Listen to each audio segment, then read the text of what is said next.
Hello and welcome to the latest edition of the Talking City podcast with myself, Alex James, and back from what feels like a extended pre-season break, Tyrone Marshall, City writer alongside me. And just a big thank you to our sponsors, NordVPN. And to get the best discount off your NordVPN plan, go to nordvpn.com/talkingcity. Our link will also give you 4 extra months on a 2-year plan. There's no risk with Nord's 30-day money-back guarantee. And the link is in the podcast episode description box. Good trip away, back refreshed and ready for the new season. Oh, raring to go. Yeah, I was absolutely buzzing on Saturday on that sweltering drive down the M6 to Molyneux. Yeah, three weeks off, so very enjoyable. Long enough off to forget that you've got a job, but you should be careful what you wish for around here. Not sure who signed off on that 3-week leaving form, but a good game to come back to, and straight back into football, straight back into the Premier League. I was saying last week that City are going to win the league, so I gave me a little mocking chuckle, and we're sitting here now and they won 4-0 away at Wolves on the top of the table. So you think you're right? I've made one sweeping generalisation after one game. Shame the next 37 games aren't really going to matter then. It was. We were just talking. It was a good game to come back to in terms of the football, and a good game to come back to when you've not worked for 3 weeks and that it's pretty much all done by half time and you can get everything written and boxed off, as it were. But yeah, really, really good game, entertaining game. Shades of last season, I thought, for the first half an hour, but then you could kind of see, how things had changed. That first 30 minutes, they played all right. They were pretty dominant, but you could also, they didn't create any real chances there. Maybe that Haaland header, but did well to even get his head on it. And you could kind of sense, like, Wolves, I thought you saw this a lot last season, the teams would start edgily or with a bit of trepidation against City, and then they'd get into it and they'd be like, there's nothing to fear here, and they'd grow into it. And about half an hour, I said to Salah, you can just sense Wolves starting to think, like, we can have a go here. And then obviously Rinders did his thing and killed the game off, and from there it was dominant and very good for City, really. And Rinders kind of makes the headlines.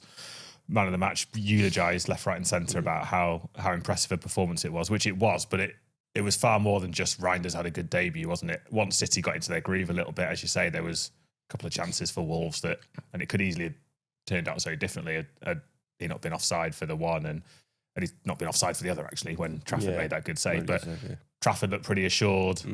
Rico Lewis had a good game. I thought Oscar Bob was really positive. There was lots to like about City, I guess. There was lots of good stuff. I mean, Lewis and Bob worked really well down the right, some really good combinations. They've obviously got a good understanding. They're of a similar age. Both kind of had their time in the academy, and you could see that link up. One would stay wide, one would go in. Bob knew what to do when Lewis kind of did his thing and disappeared into midfield. So really good combination. Trafford, maybe we'll come on to the goalkeepers a bit more detail further on, but I thought he had a really assured game. Like you say, that even though it was offside, that save was superb. Yeah. And a lot of stuff he did was that kind of stuff that he made all of it look very easy and routine. In a way, he had a good game because he wasn't that noticeable, and that is what you want from a goalkeeper. When we were driving home, Si made the view that he thought maybe Edison would have conceded in that first half, and not necessarily through a chance that Wolves had, but some of Trafford's positioning was excellent. Some of his sweeping up behind the defence was excellent, and it just felt like a really calm and assured debut. There was no real heart in mouth moments, and like I say, everything he just did as you would want a technically good goalkeeper to do. So well, let's talk about the keepers and while we're on the keepers, because I'd love you to provide some clarity, but I don't know how clear the picture is at City at the minute. But Trafford's come in, said he wants to be City's number one for the next 10 years, England's number one for the next 10 years, and you might have one game and then Champions League winning goalkeeper arrives. He's a very different profile of keeper as well. Yeah, I put that in one of my pieces from the weekend that he wants to be number one for a decade and he's maybe going to be number one for a week. And if this was his chance, he did very well. But it's a strange situation, isn't it? And it's very un-City-like for me. And maybe it will end with Donnarumma for Edison, and that's clearly an upgrade. But he's not a Pep keeper as we know them and understand them. That's why he's being bombed out at PSG. I mean, he was brilliant in the Champions League last year, but he's not. He couldn't have played that pass that Trafford did for the third over the goal. top. No, I don't think. And that's kind of we see it with Ederson. Ederson is not in. He's not an elite level shot stopper, and he's not an elite level old school goalkeeper. But what he gives you with his feet more than makes up for the odd one that he should save that goes in or something like that.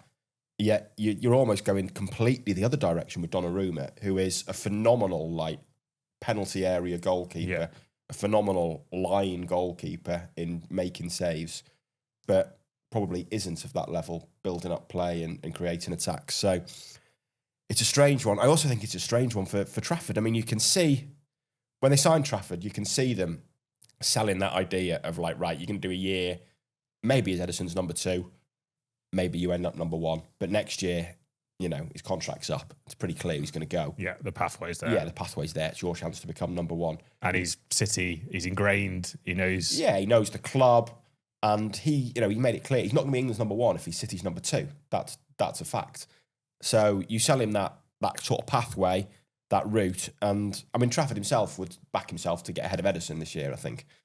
But then suddenly Ederson goes and you sign Donnarumma, who's 26, who's on a huge salary at PSG, and maybe he won't be on that much at City, but he'll still be on enough that he's clearly not going to be a number 2 goalkeeper. I struggle to work out where that leaves Trafford, because if that's what happens and Donnarumma comes in, Donnarumma's number 1 all this year, Trafford's going to want out next summer. Like, I don't think there's any doubt about that, because his ambition is clearly to be England's number 1. And like I say, he ain't going to be England's number 1 if he's playing in the Carabao Cup and Champions League dead rubbers for City. Yeah, you said that as well. It was going to be, it's a bit unlike City, and I think Trafford was a bit unlike City in the sense that it almost became a bit opportunistic. Oh, we can go and sign him, and actually we do probably need another keeper. And is he going to be the long-term answer? Possibly, but got the opportunity to sign him for whatever it was, 30 million. Not even that when you consider what they sold him in the first place for. But you can see the logic there because he follows what's gone before. Whereas Donnarumma, it also feels like, oh, we've got this world-class goalkeeper and we can go and get him because he's suddenly become available. And I don't think too many people thought he was going to get bombed out of PSG 3 months ago. Yeah. So we'll go and get him because we can, rather than what City have always been, and certainly what Cheeky has always been good at, of having the next person ready, the next cab off the ranking house already. That doesn't feel like, Donnarumma feels like a very, much of an anomaly in that sense. Yeah, I mean, I said to Si on Saturday, it's almost like Football Manager-esque, isn't it? Like when you're playing Football Manager and you sign this goalkeeper at the start of the summer, and then like you get a news feed notification through that like Donnarumma might be available, and you're like, oh, I'll sign him as well. And then like you offer Ederson out to the market, and it's kind of like everyone who plays Football Manager would do, but it's not what you associate City with doing. And it might end up that they're going to swap all 3 goalkeepers this year. And again, that's not something you really associate with City, that all 3 keepers are going to change in 1 year. I mean, the reality is they're probably going to end up, if it is Donnarumma that comes in and Ederson goes, they're going to end up with an upgrade, and they're going to end up with a phenomenal number 2, maybe the best number 2 in the league. But that feels like a short-term thing.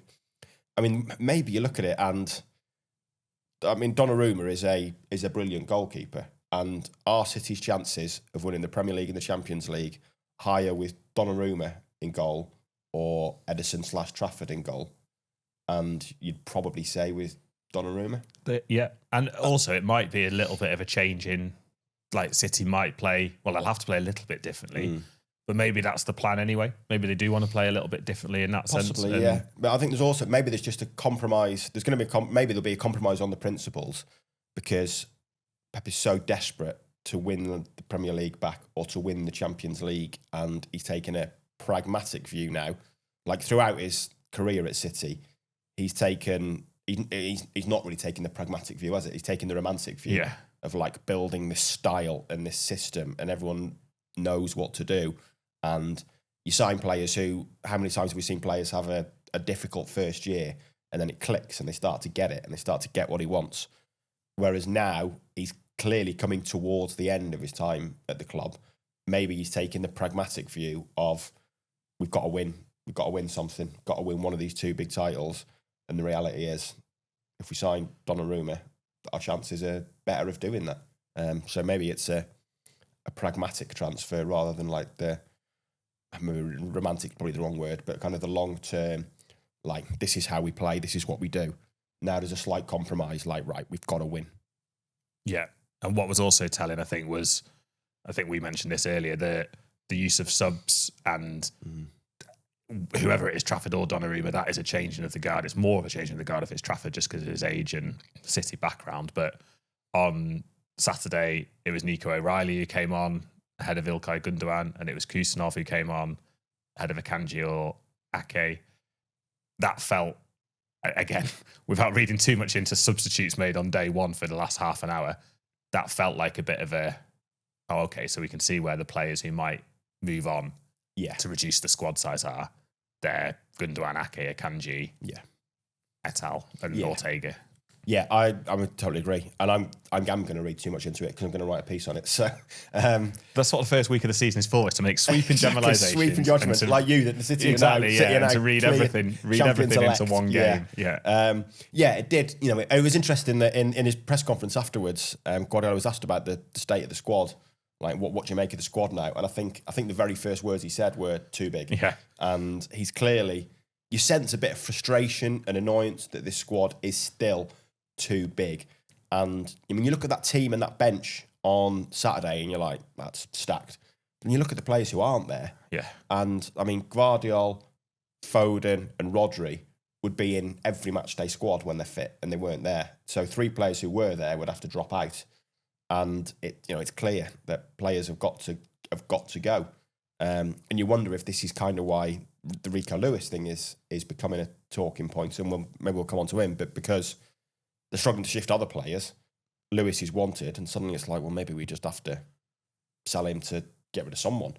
But going back to the subs, I think you can certainly read messages into that. Like O'Reilly coming on in midfield ahead of Gundogan is that a message to Gundogan saying, you ain't going to get many minutes this year? Gonzalez starts ahead of him in that deeper role that Gundogan has played before, maybe a bit less as he's got older, but he has played it brilliantly for City.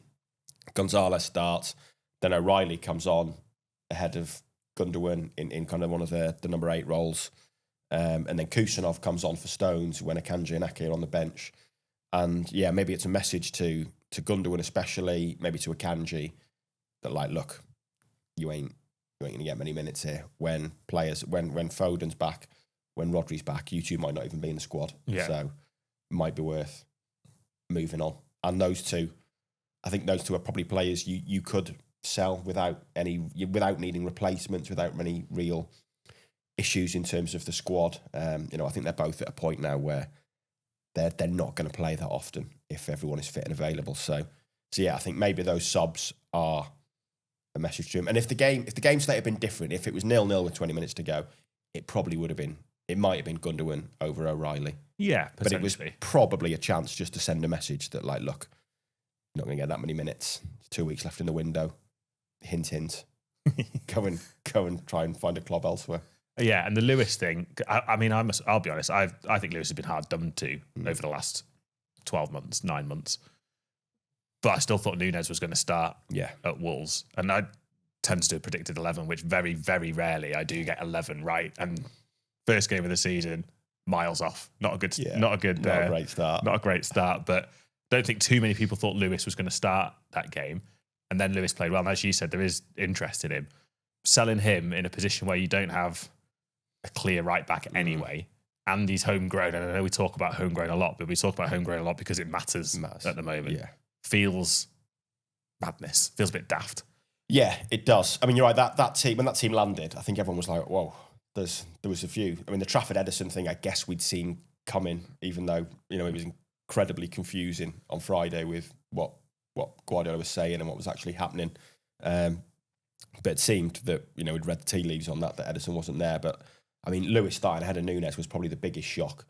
But I don't think many people saw Stones necessarily being in the team. Bob being in the team.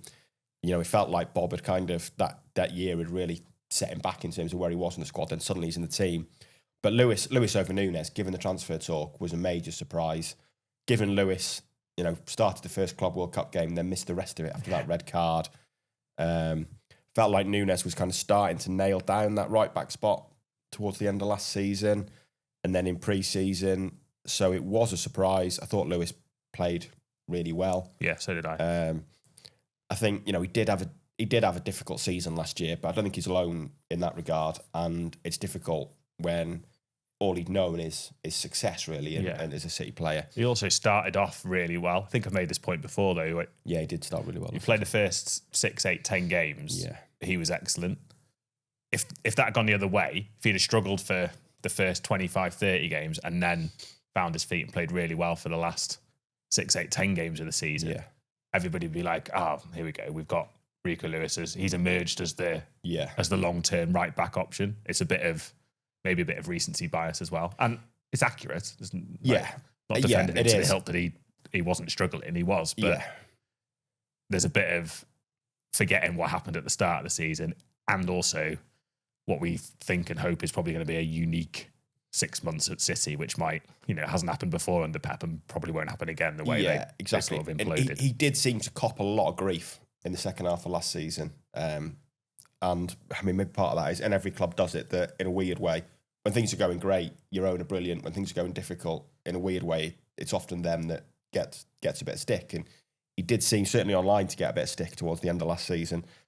And he did play really well on Saturday, but it's all right doing it against a pretty mediocre Wolves team. When you're away at Anfield and away at the Emirates, I'd still have maybe more than slight concerns at the moment about Lewis starting in a game of that magnitude, or if you're at the Nou Camp or the Bernabeu.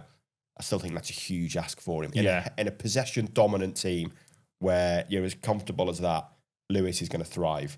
When you're on the back foot and things are difficult, as they were in the second half of last season, I think it's probably a bit harder for him. Yeah, I would agree with that. Probably what we've got to see change. If the alternative wasn't Núñez, where that's the thing. They're different concerns, but they're still concerns. If you play in Barcelona or PSG away in a Champions League semi-final, you probably wouldn't necessarily stake your house on being comfortable with Lewis or Núñez. No, arguably you'd play Stones or someone like that, wouldn't you? You'd play a centre-back there. But you're right. But I think Lewis deserves the chance to stay in and develop. It does seem a strange one. Like I say, I wonder if it's come about just because they're struggling to shift players. They've still got a 30-plus man squad. If they signed Donovan for Edison, they could have 5 goalkeepers soon. I mean, Ortega's still here. When Trafford signed, we were told he's going, and he still hasn't gone. And there's only 2 weeks left. So you wonder if it's a case of, like I said, that basically they're like, well, we haven't managed to shift anyone, so they want this guy, and we're not sure if he's in the team or not. It's opportunistic, let's sell him. But we've mentioned this homegrown thing. I think if he goes, there'll be like to 5 homegrown players. I mean, that is nowhere near enough. I mean, you need 8 to make up a squad, and all right, you could just have a 22-man squad instead of a 25-man squad with 5 homegrown players, but it's still not ideal. And we saw last year how if injuries start biting, you've got a real problem there. So it doesn't really make a lot of sense to me. And I mean, Lewis is great at stopping and speaking in the mix zone, and he's quite softly spoken. But ever since he first got in the team, he's great at stopping. And I was in the mix zone on Saturday, and we tried to get Stones, and he was kind of like, "Oh, you don't want me. There's more lads in there. So we do want you, John. That's why we're asking. Please stop." And Rinders done it on TV, so we're like, "Who's going to stop here?" So I said to the guy I was with from one of the Nationals, I said, like, Lewis stops a lot, and he is the story. So let's give it a go. And he was like, "Yeah, he probably won't with all this going on." Anyway, he came out with his AirPods in, and like, "Rico, if you got a minute?" Like, "Yeah, no problem." Like, I mean, worth keeping just for that, isn't it? Worth keeping just for that, yeah, for a mix zone banker. But then you ask him about the game, and then it's like, got to ask about this. And I mean, a lot of players with this going on, unless they wanted to get a message across, would shut it down. But he was fantastic, and he was like, I have only ever seen myself playing for City. It's my dream club, and when I'm playing with these players, it seemed very much like I want to stay. Yeah. Albeit that's what every player who we thought Pep might end up moving has ultimately ended up saying. Yeah, that's true. With Lewis, I don't know.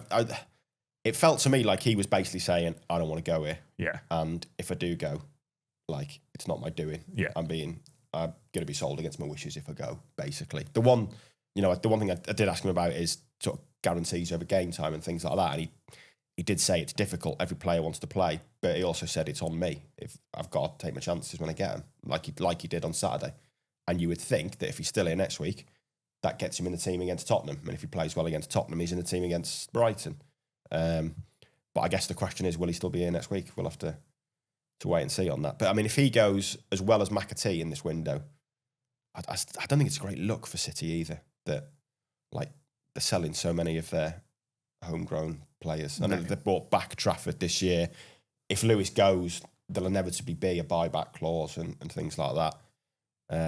But when he could clearly make a difference to this team, you know, I don't think it's a great look. And to end up with so few homegrown players, I don't think it's a great look either. I think it'd be a real shame if Lewis goes, and it would raise more questions probably about kind of what's happening in the last few weeks of the window. Yeah, and on the academy as well, because we've sort of lauded City for their ability to maximise the profit that they get from the academy, but that what you then want from the academy is 2 or 3 of them, McAtee, Palmer, Lewis, to then come through a la Foden and stick and stay.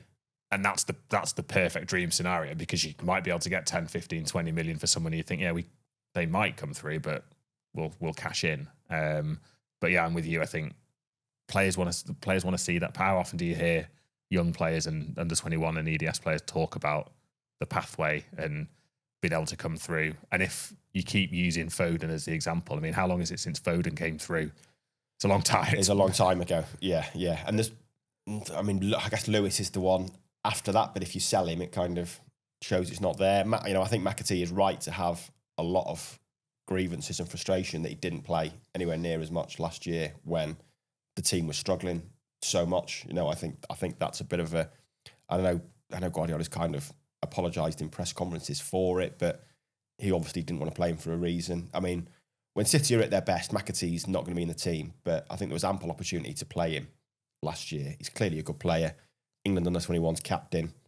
I just think him and Lewis are the type of players that should be on the bench at the very least.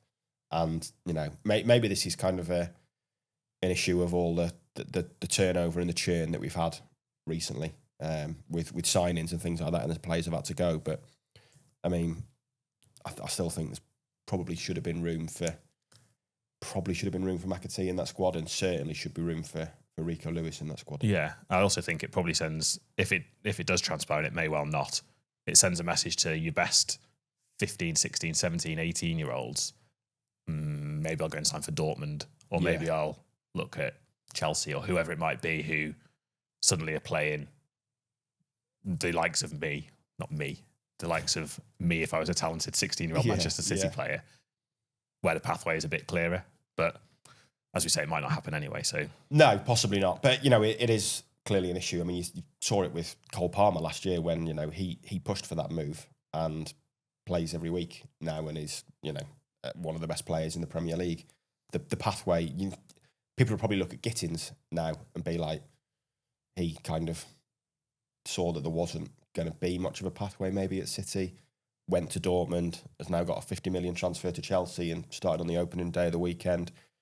You might see it with like Alpha Ruprecht, who's gone to Bayer Leverkusen this year, who is probably going to he will get more games for them than he would have got for City. Yeah. And that is an issue, especially when it's become such a common path, not just for the Bundesliga, but in Serie A and La Liga now, you see, and a lot of players go there and play regularly.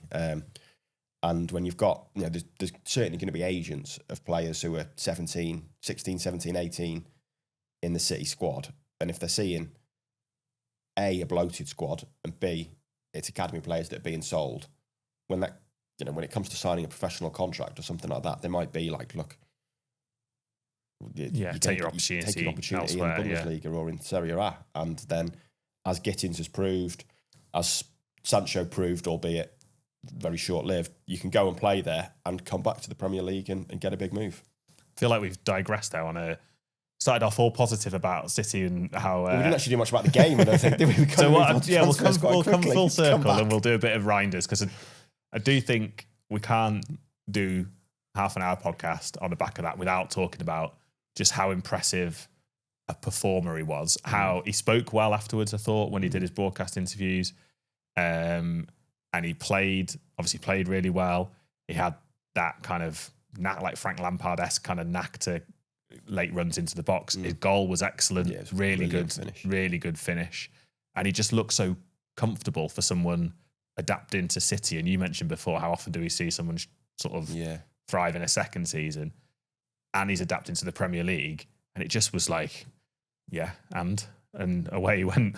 Yeah, I mean, in hindsight, picking Ilman and Dye ahead of Tijani Rinders in my fantasy team was a mistake last week. I did heavily consider he hasn't Rinders. played yet, though, has he? No, he hasn't. At time of recording, he might score four. I'm not banking on that kind of impact tonight. I think it's fair to say when we get out of this room, I'll be making that transfer. But yeah, a brilliant debut Premier League debut performance. I did my piece on him from the game is, I felt like, had to really, the kind of follow-up piece because he was so good and did it on. And it was inevitable that he was asked it in the summer when he was asked about replacing De Bruyne, and he was like, I'm not here to replace him. And I kind of said, look at the impact, and it's kind of De Bruyne-esque. But in a way, he's more like Gundogan, isn't he? Yes. I think the way that goal he scored, the contributions, the pre-assist, I guess you call it, for the first goal. I mean, that first goal, you kind of in a weird way, you work back from order of importance. Haaland had to put it in the net from 2 yards with no one there. Lewis had to put a ball across the face of goal, which was harder than the finish, but was still relatively simple, I would say.